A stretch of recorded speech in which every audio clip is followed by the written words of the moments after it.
Allies exam पाठशाला में आपका स्वागत है।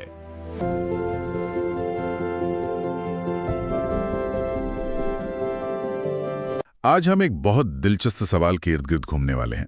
सवाल ये है कि क्या कोई इंसान अपनी विरासत, अपनी लेगेसी को पूरी तरह से बदल सकता है? वो स्वीडन के थे और उनका जन्म 1833 में हुआ था। और यहाँ एक दिलचस्प बात है, 1867 में उन्होंने डायनामाइट का आविष्कार किया। बिल्कुल। और यहीं से कहानी का सबसे दिलचस्प मोड़ शुरू होता है। यहाँ जो बात सोचने वाली है वो ये है कि डायनामाइट, जो विनाश का एक शक्तिशाली साधन है, उसी के आविष्कारक ने दुनिया के सबसे प्रतिष्ठित शांति पुरस्कार की नींव रखी। ये एक बहुत बड़ा विरोधाभास है ना? ये पुरस्कार उनकी वसीयत का हिस्सा था, शायद अपनी विरासत को फिर से परिभाषित करने का एक तरीका। बिल्कुल। और तारीख भी बहुत मायने रखती है। पुरस्कार 10 दिसंबर को दिए जाते हैं, जो उनकी पुण्यतिथि है। 1896 में इसी दिन उनका निधन हुआ था। तो ये सिर्फ एक पुरस्कार नहीं, बल्कि उनकी याद का एक तरीका भी है। सही कहा। अब यहाँ बात और भी दिलचस्प हो जाती है। ये पुरस्कार शुरू कैसे हुआ? स्लाइड्स बताती हैं कि इसकी घोषणा 1900 में हुई। हाँ। और पहली बार ये 1901 में दिया गया। शुरू में 5 श्रेणियां थीं, जिन्हें स्लाइड्स में 5 स्तंभों के रूप में दिखाया गया है: साहित्य, शांति, भौतिकी, चिकित्सा और रसायन।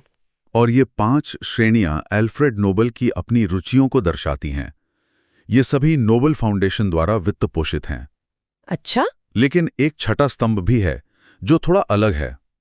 अर्थशास्त्र वाला, सही? हाँ, अर्थशास्त्र। हाँ, ये तो बाद में आया।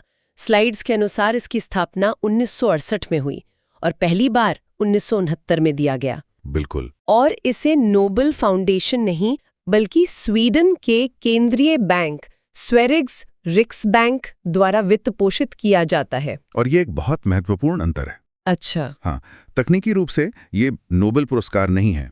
इसका पूरा नाम है अल्फ्रेड नोबेल की स्मृति में अर्थशास्त्र में स्वेरिग्स रिक्सबैंक पुरस्कार। अरे वाह, ये तो मुझे नहीं पता था। स्लाइड्स में ये भी बताया गया है कि 1969 में इसके पहले विजेता रैग्नार फ्रिस्क और जैंटनबर्गिन थे। अच्छा, तो ये पुरस्कार दिए कहाँ जाते हैं?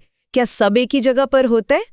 स्लाइड के अनुसार घोषणा तो अक्टूबर में होती है, लेकिन वितरण 10 दिसंबर को होता है। और यहाँ एक ट्विस्ट है, शांति का नोबेल पुरस्कार ऑस्लो, नॉर्वे में दिया जाता है। हाँ, ये हमेशा लोगों को कंफ्यूज करता है। बाकी 5 पुरस्कार स्टॉकहोम, स्वीडन में दिए जाते हैं। पर ऐसा क्यों? ये बंटवारा अल्फ्रेड नोबेल की वसीयत के अनुसार ही है। उस समय नॉर्वे और स्वीडन एक संघ का हिस्सा थे, और शायद नॉर्वे की शांतिपूर्ण समाधान की प्रतिष्ठा के कारण ये निर्णय लिया गया था।